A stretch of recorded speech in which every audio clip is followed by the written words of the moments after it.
Good morning, and thank you for joining us on the special edition of Behind the Gavel with Jason. We usually do this on Fridays, but last week my guest couldn't make it, and this week I will be in the car going up to a family wedding.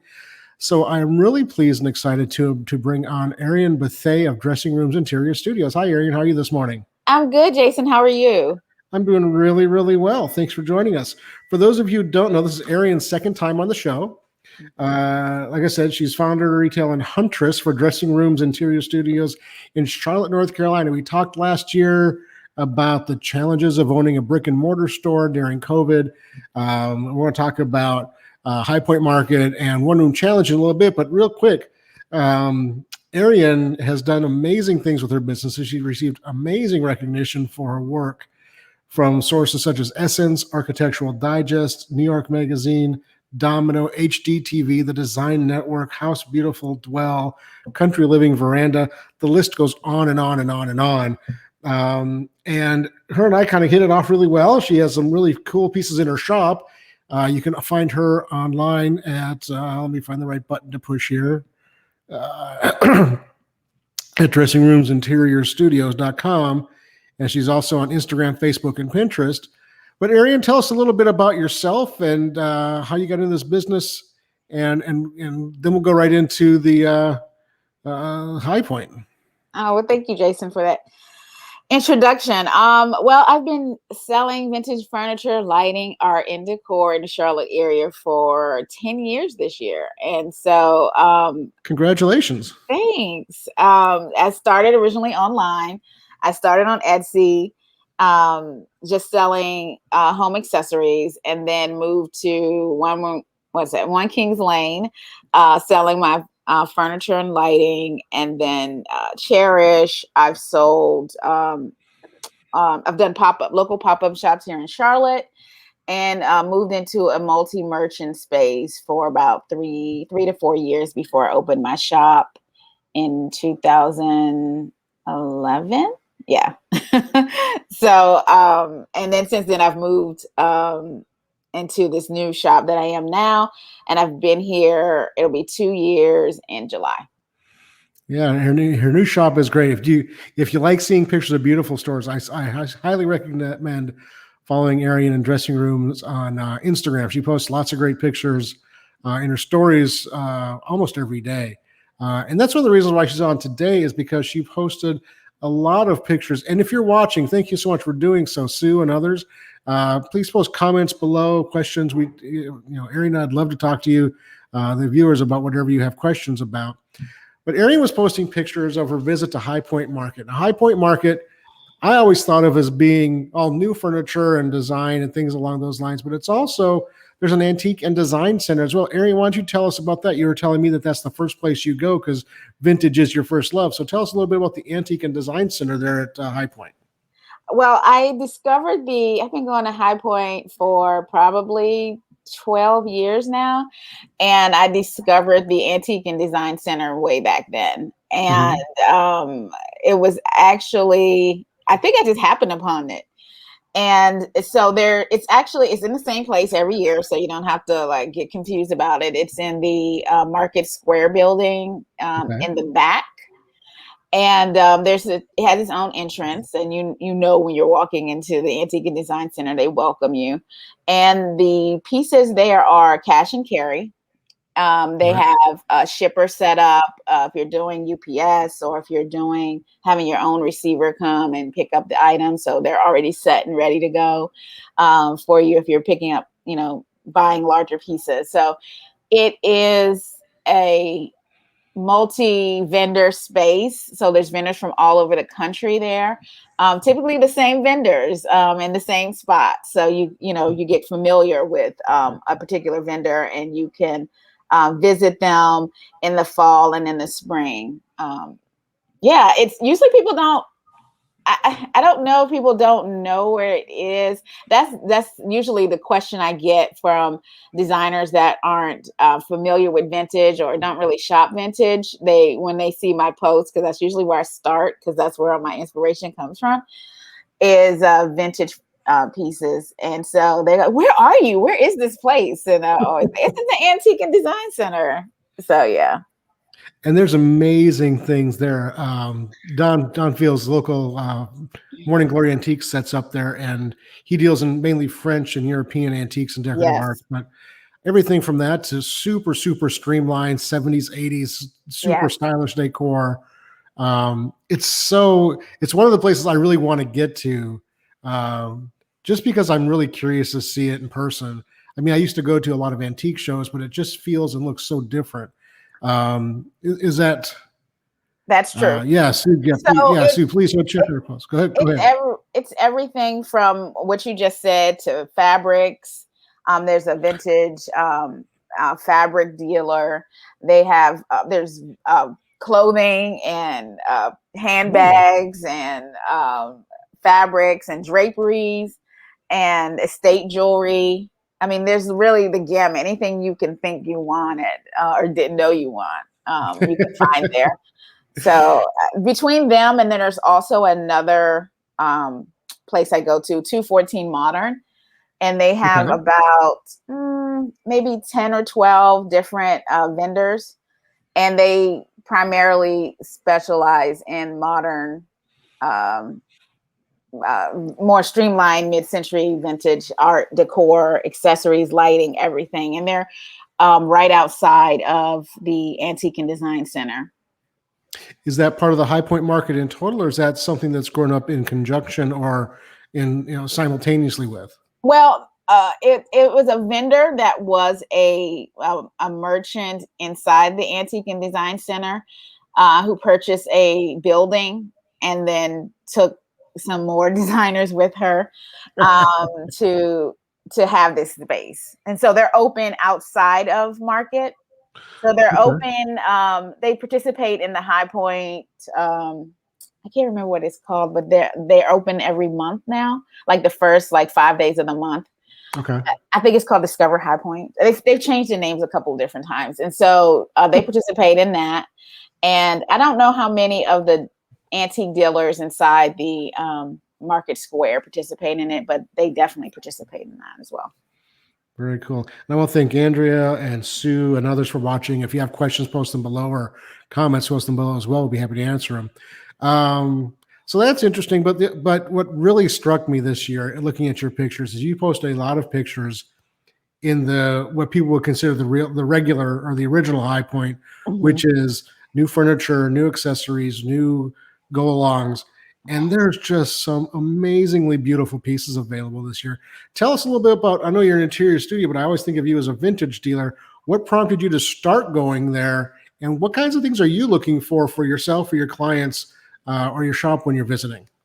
So, yes. So I get inspired by mostly vintage, but then I also like to see what's out there, like what's coming into market.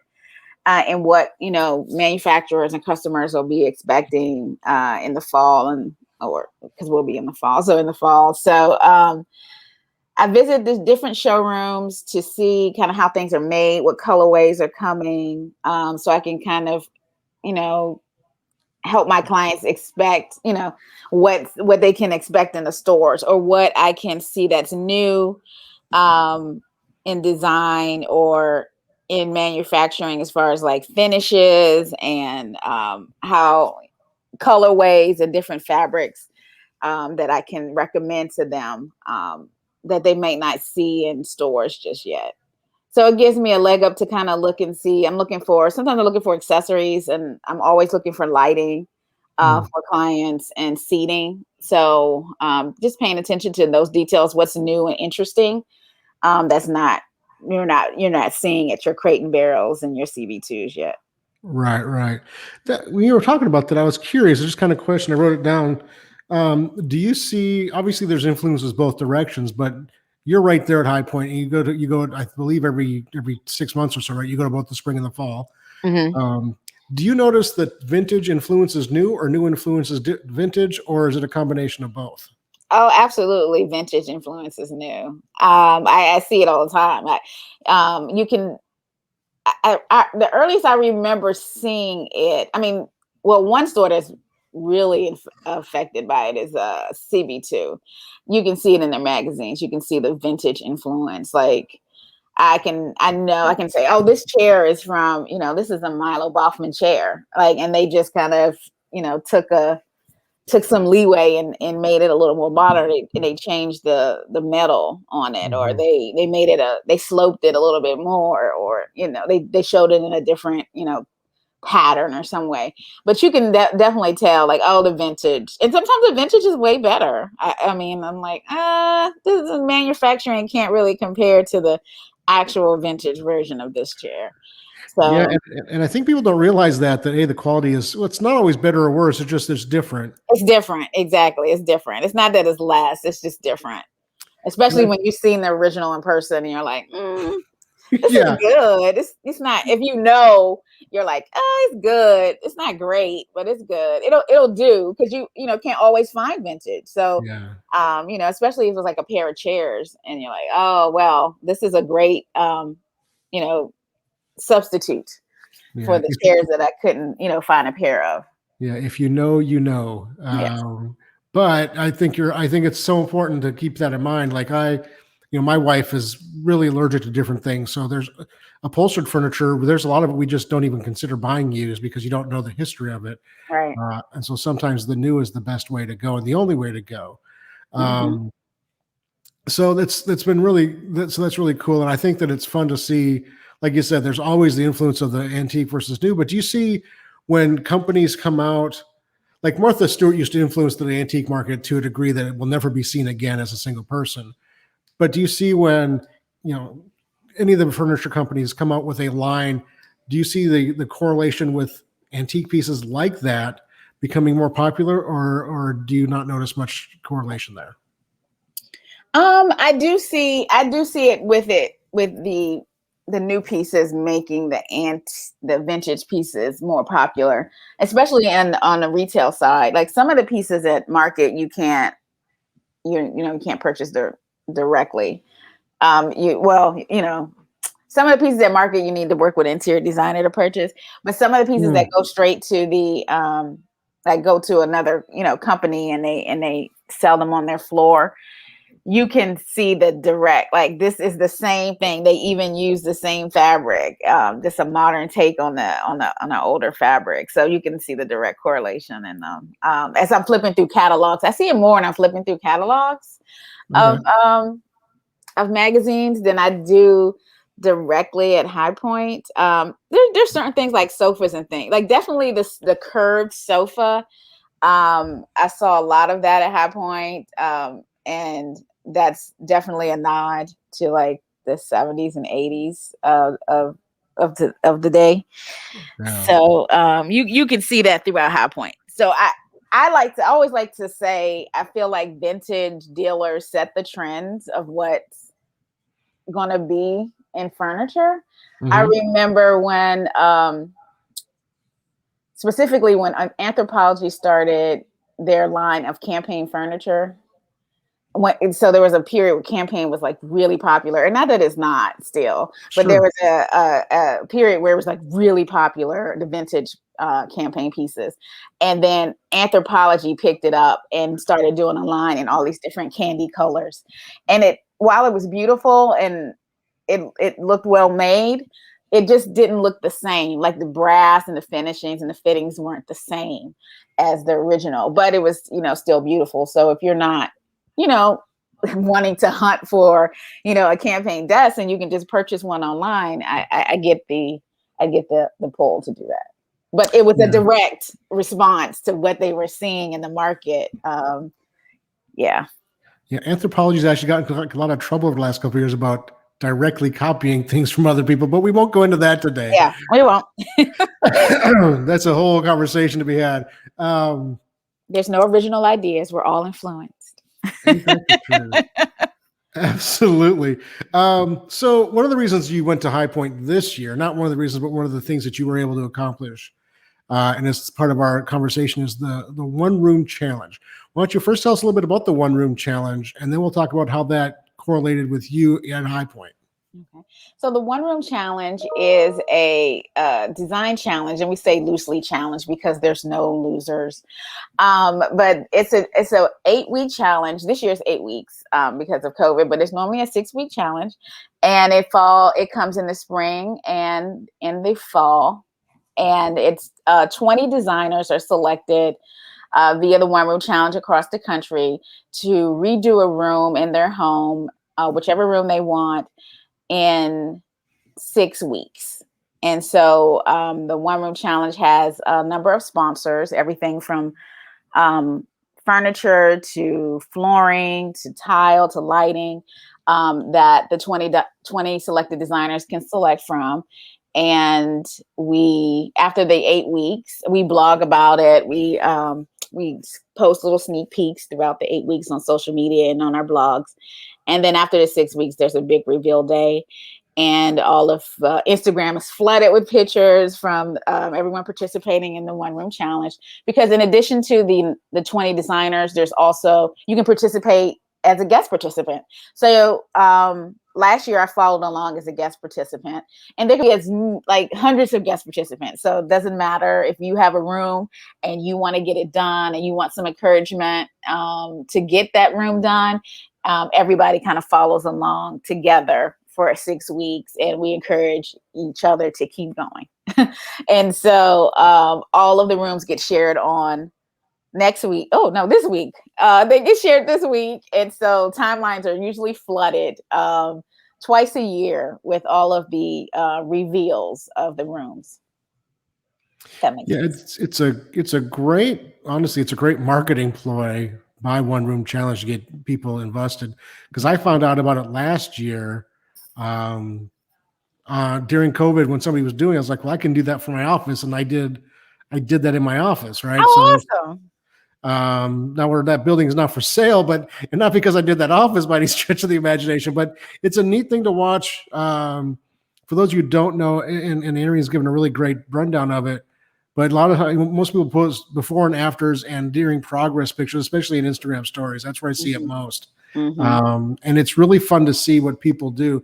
And I had to kind of snicker when you said there are no losers. I've seen some afters that I wouldn't want. Well, there's no award. So the reward is finishing a room in your home. And everybody's taste is different. So you have to keep that in mind when you're looking at some of these afters. Like you mentioned the curved sofa, and I can't believe that those are as popular as they are, the 80s curved sofas. And it's one of the most aggressive areas of design right now is the 80s design and look. And yes. It took me a while to actually start looking at it again, but there's some great resources on Instagram that do a really great job of presenting things that I would never have in my house. Yeah. But look great when they do it because they have it they're so dialed into that design style. Yeah, I think it's harder for people that live through it to actually think about going back to it. And so sometimes I get customers and I'm like, oh, my grandma had that, or, oh, I remember that, and maybe it's a fond memory and maybe it's not. But yeah. So you're in the one room challenge this year, which is awesome. And you have an open concept house, so it's your kitchen, family room, and dining room area. Yes.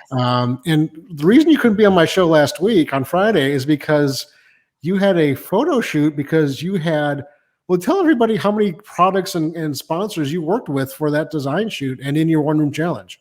So I'm one of the featured designers. So I'm one of the 20. And so I was hoping to be done early because I don't like the last minute kind of scurrying around. But my drapes came on Thursday night. And so Friday was my photo shoot day. And so I was kind of waiting. We were trying to see. My rug came that Sunday because my rug, it had a rug issue where they sent me the wrong rug. So I was able to get that corrected when I was at market with one of my reps. And so they sent the rug as fast as they could and it came. And so I was able to get that done. And so we were kind of playing limbo, like what date am I going to shoot? And it just really depended on when my drapery came. And so my drapery got there on Thursday. And so Friday is when we shot for the one room challenge. So. And how many products did you had? How many sponsors and how many products? So total sponsors was 15. Wow. And lots of products. I can't even tell you how many products. There was a lot of products. Well, I mean, a lot of product shots to get, and a lot of products. So 15 sponsors, and some sponsors had multiple products, and some sponsors had one. So it just really depends on the sponsor. So you're one of the featured designers this year for that. Do you get to keep the items? So yes, you get to keep the items. We blog about the items, and we have link backs to the actual items that we used for the challenge. And so yes, we get to keep those items. They're not just on display. Well, that's cool, because you never know what those kind. Yeah. They're all those kinds of events are different. So you got to basically redo a big part of your house during this, which is kind of a cool thing, and get at least recognized nationally for it. So that's a cool deal. So well, it's tile, use tile, so you can't take back my tile. So you pay for the labor, or you do it yourself. Right.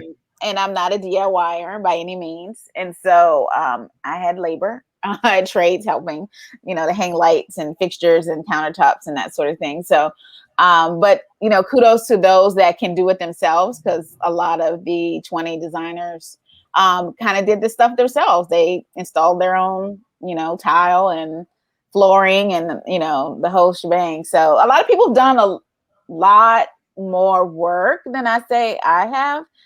They've, from the ground up kind of room, like there was nothing there and they made a room. So it really runs the gamut. So you have some that are kind of more touch-ups and, art, lighting, and, decorating. And then others that are really like full construction. Like there was nothing here and I built a whole space. Interesting.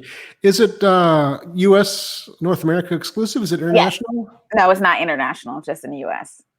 Because I was wondering about that when you're talking about having sponsors ship you things. I mean, the supply chains right now are such a challenge. Yes. Did that affect your project and or other projects during this one? I think the carelessness of some of the shipping has affected some people's project, but some of us started earlier. We were allowed to start earlier than the 8 weeks because of the shipping delays. And a lot of the sponsors required us to start early because they wanted to make sure they could get us the product in time. So although it's 8 weeks, we really started earlier than 8 weeks with far as putting our orders in. So they, each sponsor had their own requirements and they had their own dates. And so you kind of had to, play, like keep a spreadsheet of who said they need what, when. But yeah, everybody had a different date. Like, we need you to have, your order placed by this date so they can guarantee that it gets shipped and get here in time. Sure. And then do you have to use all the sponsors? No, you don't. So that's the great thing about the One Room Challenge. You can select which sponsors that, work with your aesthetic, or work with the project that you're partaking in. And that's why I reached out to additional sponsors. So some of the sponsors didn't meet my aesthetic. And so I was able to, on my own, secure sponsorship for some of the pieces in my room. Well, that's cool. And one RC didn't, or ORC doesn't have issues with that, obviously. That's really cool. Yeah. And so part of what you did at High Point was you actually talked to some of these sponsors in person. You talked about the rug that amazingly, because High Point was only last week. So then to turn that rug around you in that time frame was amazing. Yeah, it was amazing. But and so you were able to speak to some of these sponsors and producers there. Had you worked with any of these companies before, or was this your first introduction to them as a user? No, I've worked with the companies before with clients and then in my own home. So one of my sponsors was Carol Cole. They sponsored my dining table. And so I've worked with them in a number of client projects. And then another sponsor I visited was Hudson Valley Lighting. And I work with them with clients. And Sura Rugs was a sponsor. And I use their rugs in my client projects. And in my own home, I use them for my One Room Challenge when I was a guest participant in the fall. And so I just used them again this year. And then, yeah, so those were and then I use couture lamps, and I use them in the shop. So I use them as a sponsor for my War Room Challenge. How many new products do you carry in your shops? You know, the lamps, and you have some new art from artists, and you've had some art pieces. What kind of other things do you carry, or do you carry much inventory new, or is mainly your inventory vintage and antique? It's mainly vintage and antique. I would say if I had to do a percentage, I would say maybe 10-15% might be new. I mean, my lampshades are new, and that's what I get through Couture Lamps. Not the actual lamps. Actually, I use their shades. And then some pottery. I have some handmade pottery that comes from a couple out in California. And yeah, so there'll be, coffee table books. Of course, those are new, and throw pillows. So some accessory items, I would say. Yeah. And a good lampshades are so hard to find, They especially are. when, and 9 times out of 10, even if the original shade is on a vintage lamp, it's got a stain or a tear or a smudge. Yeah. And it's amazing how much just a new shade dresses up an antique or vintage lamp and makes it really look fresh and historic at the same time, which I think is a really a great balancing act that you've exhibited, at least that I've seen. And now that COVID is, getting into the rearview mirror, at least to a degree, start traveling again. I'm hoping to make it to your shop sometime in the near future. Oh, that'd be awesome. Thank you. Oh, I love the stuff that you post, and I think your space looks great. Inside and out, it looks like a really cute's not the right word, but it has a really nice appeal to it. And part of what I want to do is, as I talk to people around the country and the world, is when I'm in those places, I want to, step out and visit them and just, shake your hand or give you a hug if you do those kinds of things. Yes, I love it. So how was High Point? I mean, I've read some articles and reviews and things about it that it was not quite as busy as usual, but there was a lot of people there. How was the actual being at the event? What were there still precautions in place? How was it navigating that in this, COVID influenced world? Well, it's interesting because I went to High Point in the fall, and so it was very much a different High Point than ever before. They did an excellent job in October of, making sure that there were no real touch points. So all the doors were held for you, which they still do, but all the doors were held for you. Shuttles were pretty much limited to who was in your group, so you weren't in a shuttle with a bunch of strangers. And you could move in and out of the showrooms and meet with, reps really easily. This market was pretty much like just normal market. And so, because in the fall market, you had to get your temperature taken, and you were given a wristband so that they knew when you were entering the showroom that your temperature had been taken. And masks were required. This was in the fall. This spring was completely different. Masks were encouraged if you were not vaccinated, but it was pretty, much kind of Scout's honor. So most people weren't masked. There were some open events. There was open seating outside to eat. There weren't as many social events as there normally is. Shuttles were just, if you want to put your mask on, you can. If you didn't want to, you didn't have to. So it's really it was a test of the waters of what normal market would be like. Right. It was much more well attended than fall, but it was not as many people as a typical market. Yeah, and I think part of that I read was that it's an international design market, and there's a lot of international people who couldn't get here. Exactly. Still, I mean, the international travel, it's crazy, not crazy. It's just interesting to look at how this, there's a time when the United States was in such dire straits, and now we feel like we're almost back to normal and kind of forget that COVID is ravaging parts of the country, part of the world still. Yes. And so it's that international component is going to take some while to get that back to normal. Yes. And you can feel it. that it was that. And that's what I assumed. I was like, oh, the international travel was making a difference. It's not as Yeah. heavily attended. I mean, you can tell by the fact that you can get a hotel room, really in the same week of market, which tells you a Really? lot. Yeah. So So do you, you're like an hour and a half away. Do you drive back and forth, or did you go there for a couple of days? no, I go for a couple of days. It was my first time staying in a hotel since COVID. So I was like, so I usually stay, 3 or 4 days so that I don't have to do the drive back and forth. Yeah, excellent. Well, I am envious of your location to that, because I think it'd be a neat thing to see in person. Yeah. Well, thank you so much, Ariene. Let's wrap this up here real quick. But I want to thank Ariene for being a guest today, and also everybody, thank you for watching Behind the Gavel with Jason today. You know, we do this show generally on Fridays, and we ask that if you have any questions for guests or upcoming episodes, info@kcauctioncompany.com. You can give us a phone call at 816-283-3633. And of course, the KC Auction Company sponsors this show because it's my company too. But we'd love to, if you have questions about selling with us or questions about anything that our guests have talked about today, in the past, or in the future, go ahead and reach out to us at any of those venues, and we'd be happy to talk to you about, answer your questions. And you can find KC Auction Company on Facebook, Instagram, LinkedIn, and Twitter. I'd like to close my show with a couple of quick things here. Ariene, let me bring you back up. Real quick before I forget, next week's guest is Toma Clark Haynes.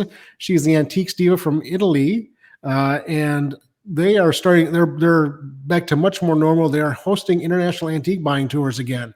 We talked to her last year about being in Sicily during COVID, and now we're going to talk to her about what the markets look like since then.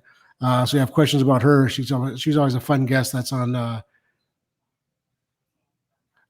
Sorry, I've got 3 screens going on. She's always a fun guest and is so knowledgeable about the antiques and shipping world. Ariene, I'd like to close my guests, give them an opportunity to say anything they kind of want to. We talked about One Room Challenge today. We talked about your shop. We talked about all kinds of different things. Is there anything we didn't get to talk to today or touch on that you were hoping we would? Please take a couple of minutes and address our viewers and touch on anything you want to. I think we covered everything. I'm glad I got to talk about, share with everybody who may get a chance to go to High Point Market. I encourage you to. It is quite the experience. It's overwhelming your first day. I always like to tell people to take in the first day and just kind of walk around and get your bearings before you start, trying to narrow in on, specific shops. So, because you can get really distracted, but you need to spend at least 3 or 4 days and you still won't see everything. So don't try. Yeah, I've heard that, but it's a much bigger event than you realize until you're there. It's kind of what I've heard. It is. Ariene, thank you so much for joining us today. Good luck with, I can't wait to see the reveal on One Room Challenge and on Instagram for you. Those of you watching, please follow Ariene on Instagram. She's a great follow. She posts amazing pictures of amazing design and interior objects. Ariene, thank you so much. Have a great week, and we'll talk to you later. Thank you, Jason.